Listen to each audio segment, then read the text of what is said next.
10 minute স্কুলের সব class অনির্দিষ্টকালের জন্য বন্ধ ঘোষণা করা হয়েছে, তবে সচল থাকবে তাদের ওয়েবসাইট ও ইউটিউবের আগের সব পাঠদানের ভিডিও।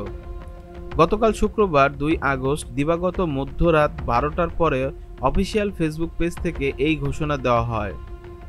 ঘোষণাটা ছিল 10 মিনিট স্কুল সকল লাইভ ক্লাস, রিভিশন ক্লাস এবং ইংরেজি সেক্টরে অফলাইন ক্লাস আজ 3 আগস্ট থেকে অনির্দিষ্টকালের জন্য বন্ধ থাকবে।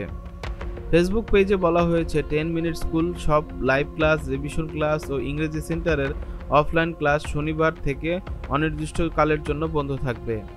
সো বন্ধুরা, ভিডিওটি ভালো লাগলে লাইক, কমেন্ট, শেয়ার এবং সাবস্ক্রাইব করতে ভুলবে না। দেখা হবে নতুন কোনো ভিডিওতে।